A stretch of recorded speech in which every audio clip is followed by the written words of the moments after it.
Hello students, everybody good morning. कैसे हैं?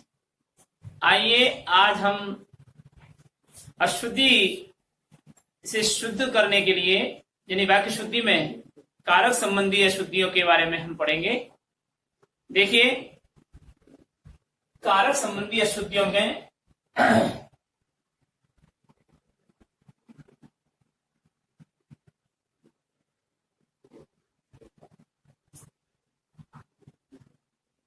कारक संबंधी अशुद्धियां।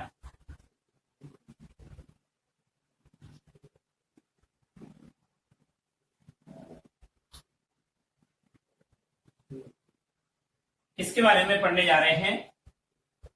तो वाक्य में प्रयुक्त कारक के अनुसार वाक्य में प्रयुक्त कारक के अनुसार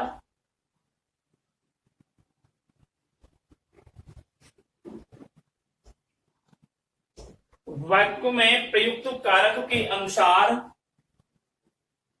उचित विभक्ति चिन्ह का प्रयोग किया जाता है।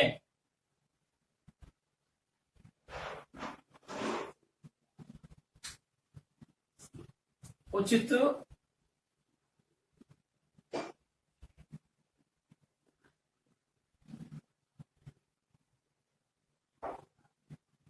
विभक्ति चिन्ह नहीं लगाने से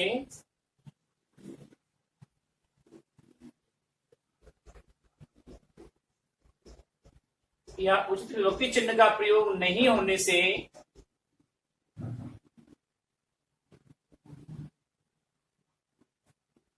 वाक्य अशुद्ध हो जाता है।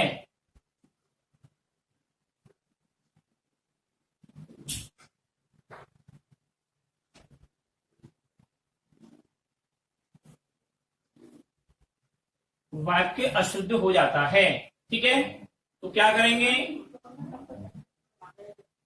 अतः वाक्य शुद्धि के लिए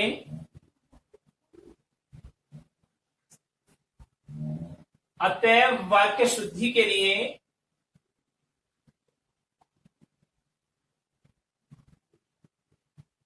उचित विभक्ति चिन्ह का प्रयोग किया जाता है।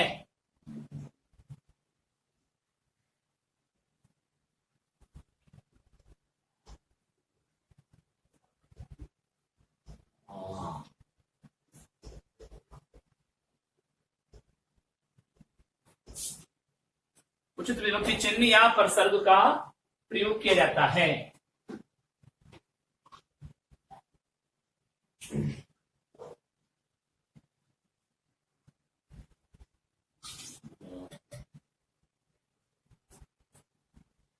ठीक है, जैसे देखिए वही उदाहरण,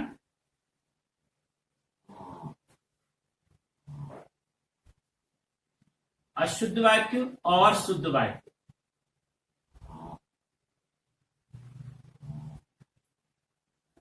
और इधर शुद्ध वाक्य।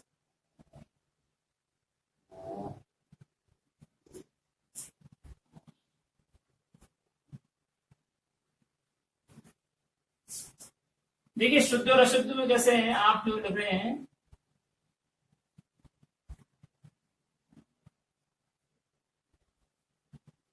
इसको आप ऐसा भी लिख सकते हैं। ये क्या है? ध्य आधा नहीं है, ये द आधा है। ये है सही। तो ये द में ध्य आधा नहीं है। इस तरीके से आप जो लिख रहे हैं ना कॉपी में, वो अशुद्ध है। ये द आधा है और द को जैसे आप लिखते हैं ना दिनांक, तो के आधा नहीं है। ये अण खाली आधा है। समझ में आएगा? ये आधा है। जैसे चिन्ह, तो न आधा नहीं है, ये है आधा है। इसका शुद्ध रूप है इस तरीके, इसका शुद्ध रूप है इस तरीके का। इसका शुद्ध रूप है ये तो है अशुद्ध, इसका शुद्ध रूप ये है। इसका शुद्ध का तो ये नीचे आएगा ध्यान में, न के बीच में इस तरीके से आप ये लिख रहे हो, ये गलत है।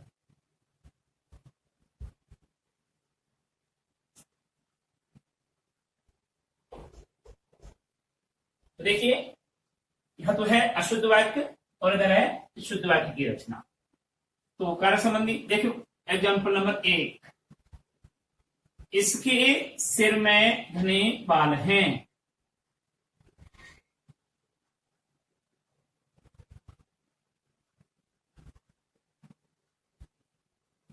इसके सिर में घने बाल हैं, ये है। तो आपको कारक अब देखो सिर में ये सिर्फ ये करना है, कारकों में अशुद्धिकरण करना था, उसको शुद्ध करना है। क्या रखेंगे उसके सिर पर,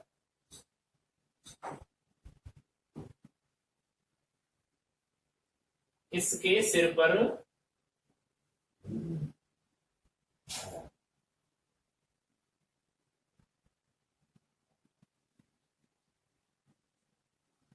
घने बाल हैं।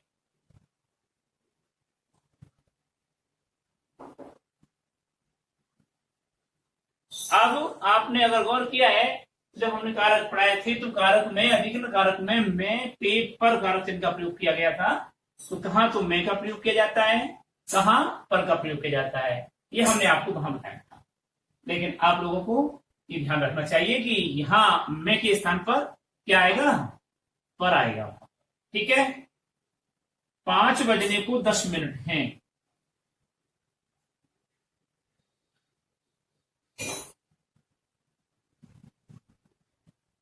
5 बजने को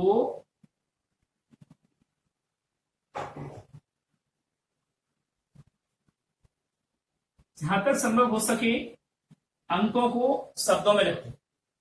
5 बजने को 10 मिनट हैं।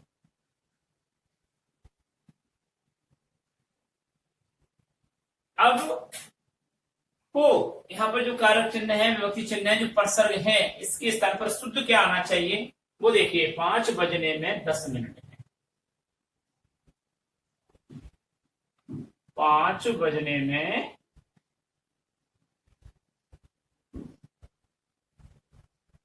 10 मिनट है।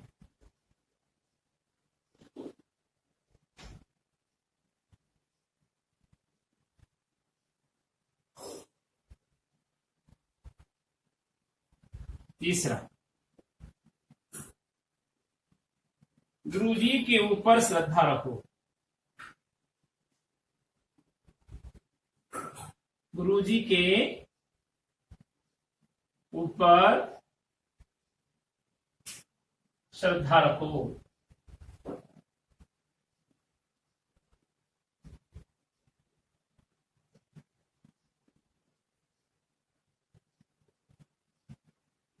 श्रद्धा रखो।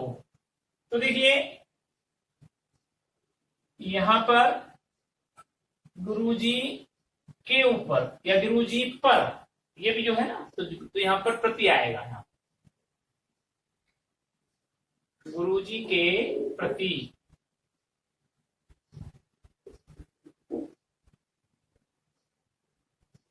श्रद्धा रखो। और कोई करेक्शन नहीं करना है, केवल कारक चिन्हों का ही यहां पर ध्यान रखना है। आम को खूब पका होना चाहिए।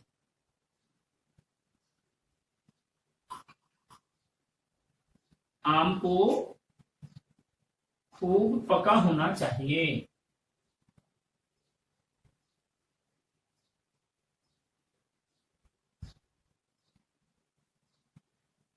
तो इसमें देखिए आम को पका होना चाहिए, को हट जाएगा।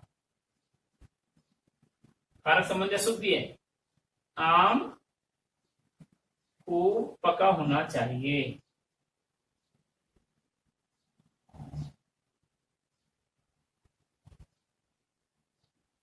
अगला है अपने बच्चे चरित्रवान बनाओ।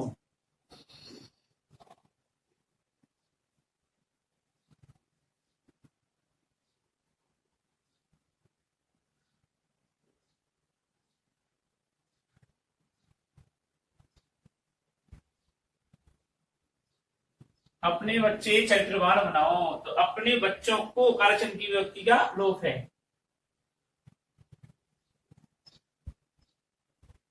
अपने बच्चों को चरित्रवान बनाओ। चरित्रवान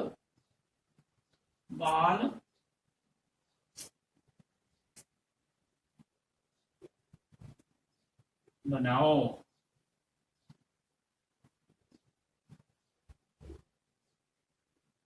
अगला देखिए,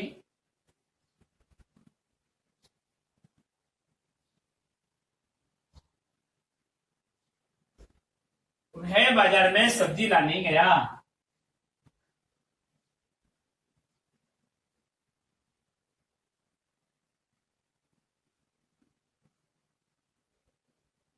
वह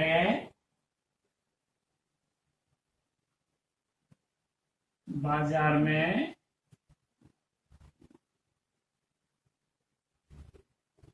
सब्जी लाने गया। इसका शुद्ध बनेगा, वह बाजार से सब्जी लाने गया है।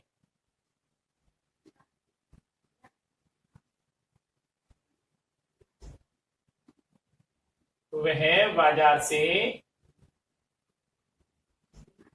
सब्जी लाने गया है। ठीक है।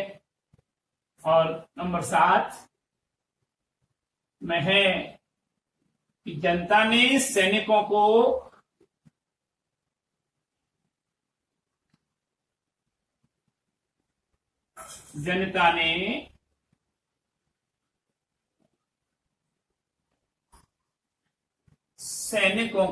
उपहार भेजे।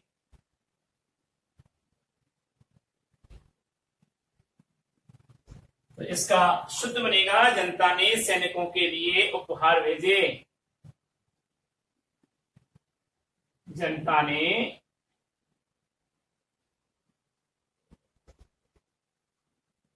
सैनिकों के लिए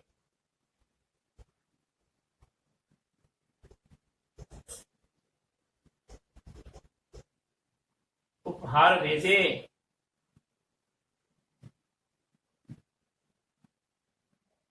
अगला,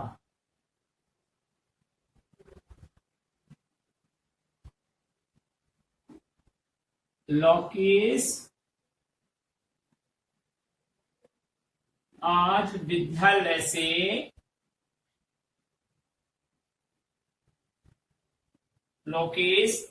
विद्यालय से अनुपस्थित है।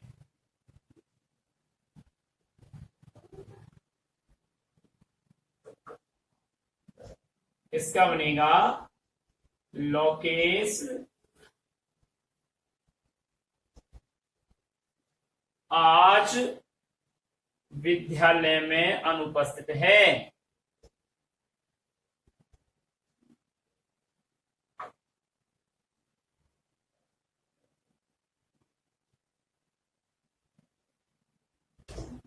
ठीक है। तो अगला है, ये 8 हैं जो आपको उदाहरण दिए गए हैं। और अब हम अगला पढ़ेंगे सर्वनाम संबंधी अशुद्धियों को।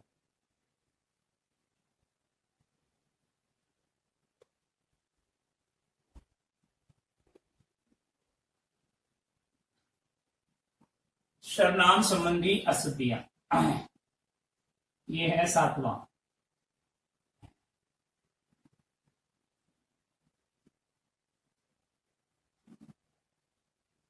सर्वनाम संबंधी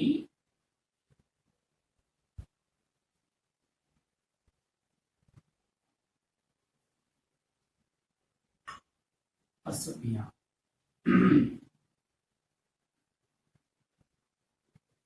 देखिए, सर्वनाम संबंधी अशुद्धियों के लिए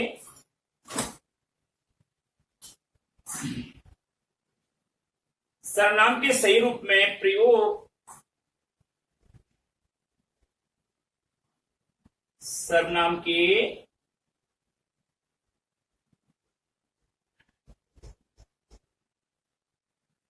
सही रूप में प्रयोग न होने से प्रयोग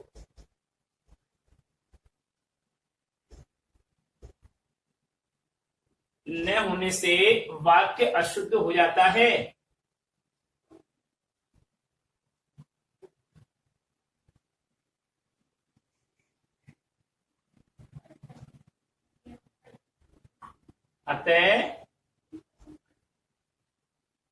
अतः सर्वनाम का वाक्य में सर्वनाम का सही प्रयोग करके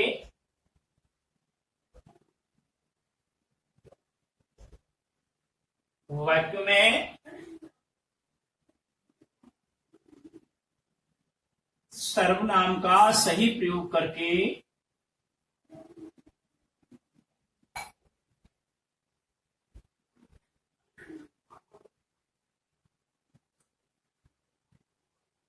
वाक्य शुद्धि करते हैं।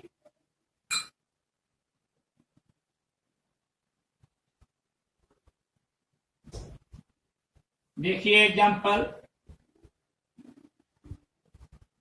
यानी कि सर्वनाम शब्द जो है उसको हमें क्या करना था, वाक्य में प्रयुक्त करना है और उसका भी सही हो। ठीक है, तो देखिए जैसे वैल्यू करते हैं, शुद्ध रूप करते हैं प्रयोग। मैंने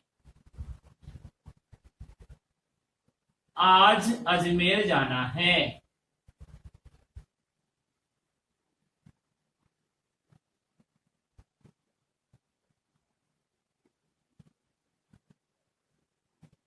अब इसका शुद्ध रूप देखिए, मैंने की जगह पर मुझे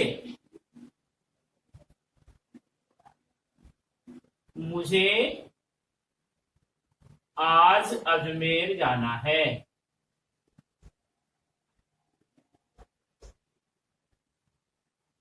देखिए वाक्य जब शुद्धिकरण करना होता है तो वाक्य में एक ही अशुद्धि को शुद्ध करना है।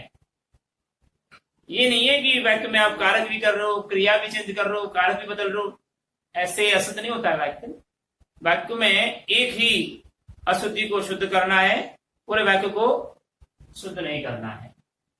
तो मैंने आज अजमेर जाना है, तो मुझे आज अजमेर जाना है। मैंने की जगह पर यहां पर मुझे आ गया। ठीक है, तो अपन ठीक रास्ते पर हैं। दूसरा है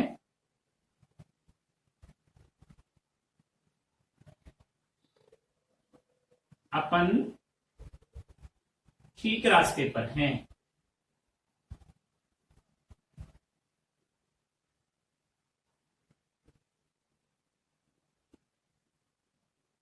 इसका शुद्ध बनेगा हम ठीक रास्ते पर हैं।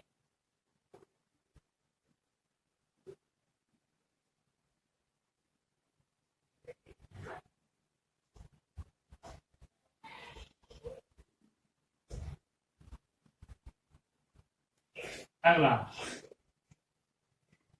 सबों ने मान लिया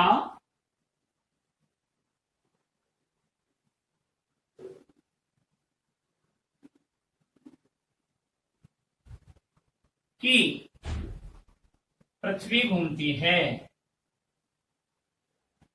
पृथ्वी घूमती है।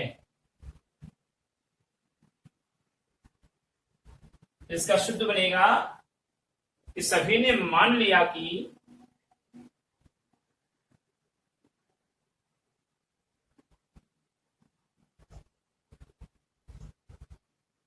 पृथ्वी घूमती है।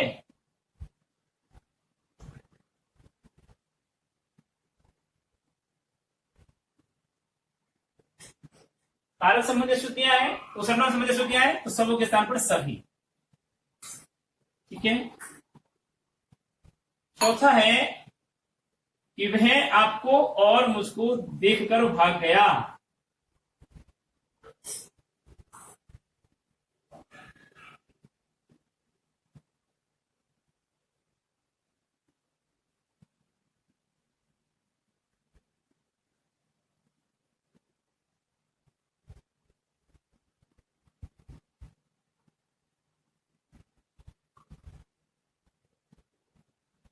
इसका है वह आप और मुझे देखकर भाग गया। वह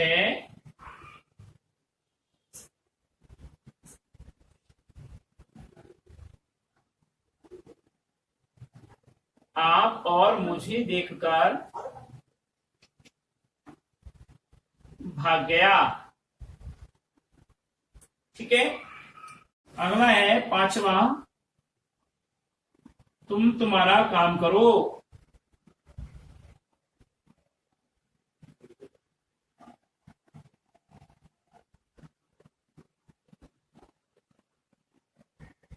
तुम तुम्हारा काम करो, तुम अपना काम करो।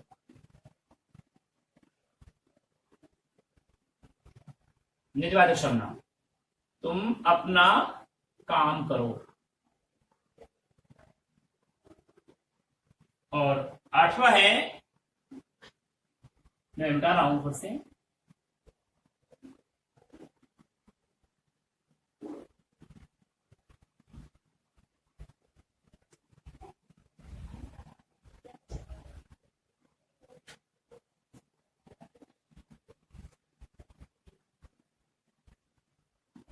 आठवां पांचवें बाद छठा, राम थककर उसके घर में सो गया।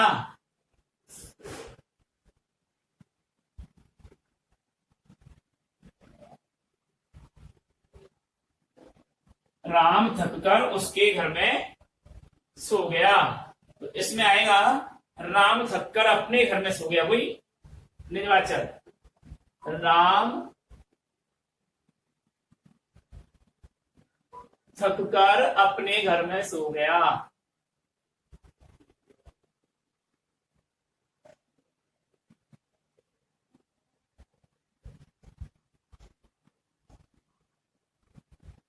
सो गया। और सातवां नेक्स्ट जो आएगा वह है, वह हमारे वाला मकान खाली है।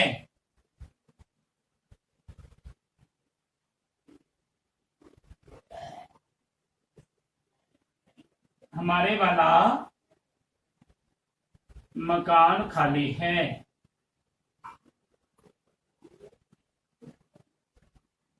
तो इसमें आएगा हमारा मकान खाली है।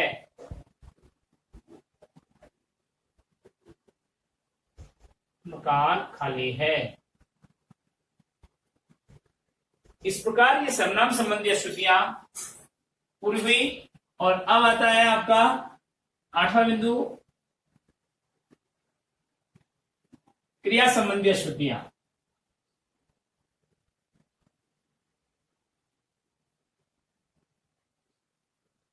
क्रिया संबंधी अशुद्धियां।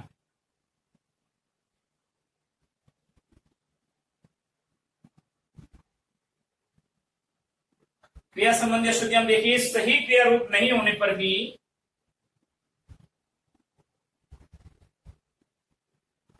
सही क्रिया रूप नहीं होने पर भी वाक्य अशुद्ध हो जाता है।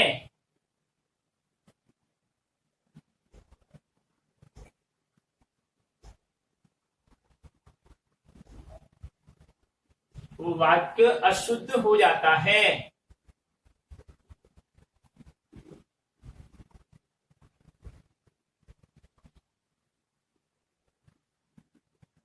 अतः क्रिया का सही रूप प्रयोग करके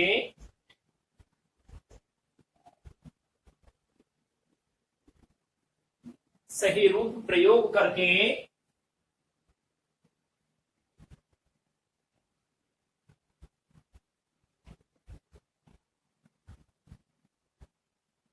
वाक्य शुद्ध किया जाता है।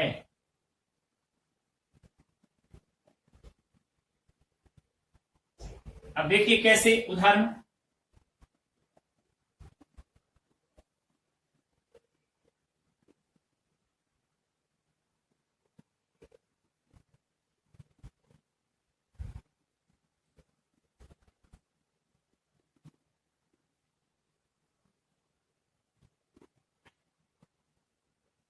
वहीं शुद्ध वाक्य और अशुद्ध वाक्य लिखना है।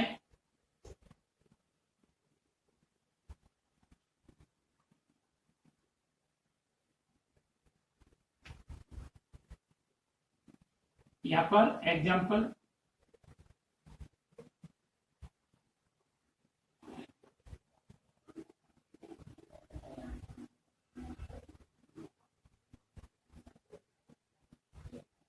और इधर शुद्ध वाक्य।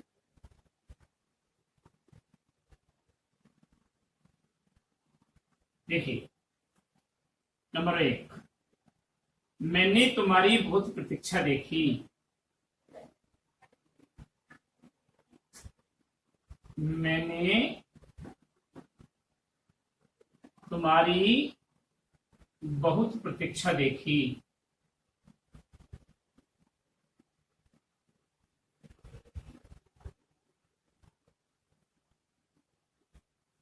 इसका बनेगा मैंने तुम्हारी बहुत प्रतीक्षा की।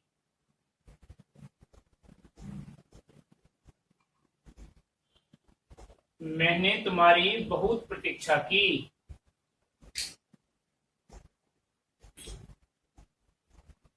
किया गया इसके स्थान पर, देखिए के स्थान पर।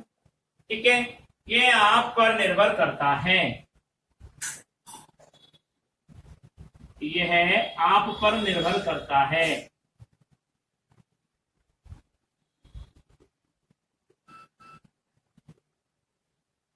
निर्भर करता है, इसमें आएगा कि यह आप पर निर्भर है।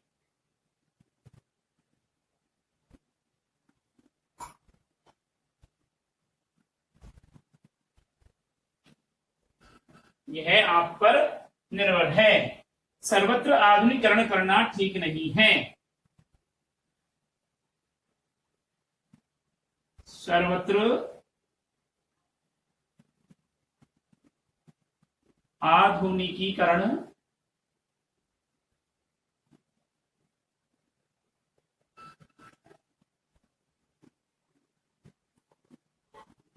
करना ठीक नहीं है।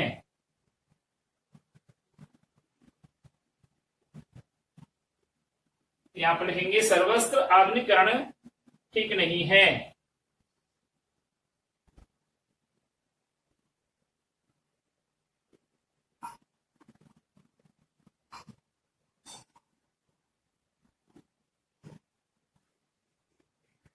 ठीक नहीं है, करना हट जाएगा। राम ने गुरुजी से प्रश्न पूछा। राम ने गुरुजी से प्रश्न पूछा।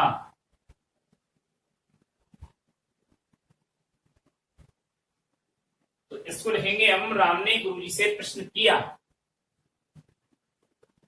राम ने गुरुजी से प्रश्न किया।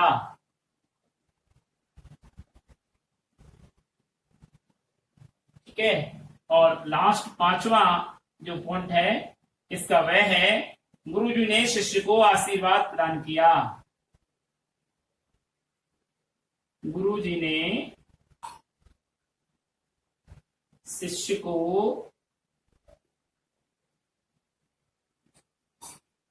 आशीर्वाद प्रदान किया।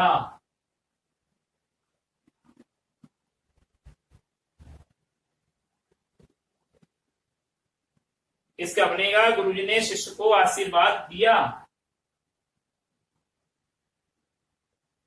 गुरुजी ने शिष्य को आशीर्वाद दिया।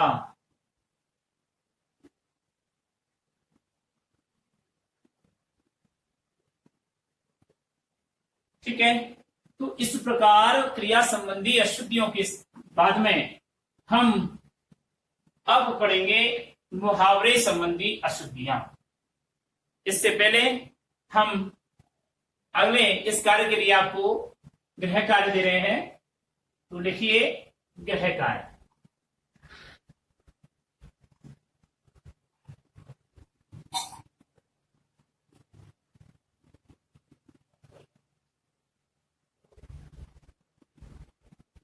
निम्न को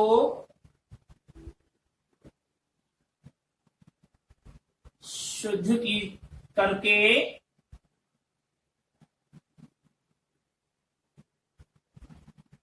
तत्संबंधी अशुद्धि का नाम लिखिए।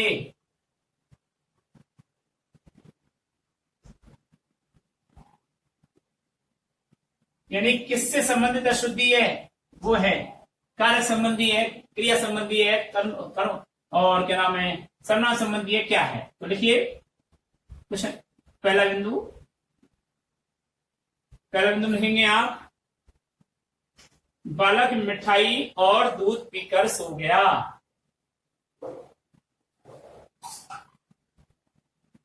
बालक मिठाई और दूध पीकर सो गया।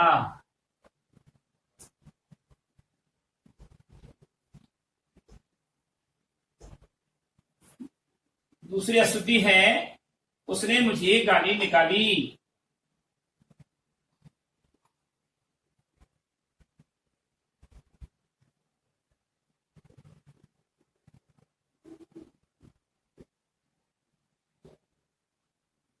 निकाली। और नंबर 3,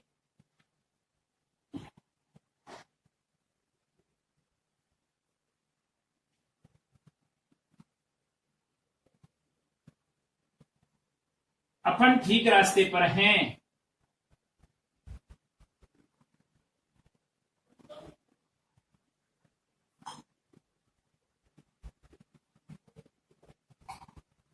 नंबर 4,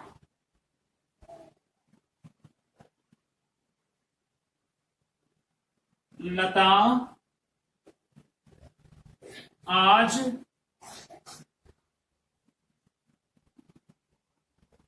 विद्यालय से अनुपस्थित है।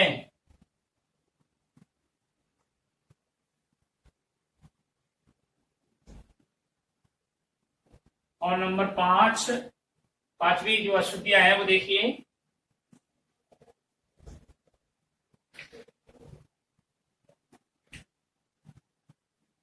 दवा रोग को समूल नष्ट करती है। दवा रोग को समूल नष्ट करती है। और एक लास्ट छठा लिख लीजिए आप कि स्वामी दयानंद देश के आभारी रहे।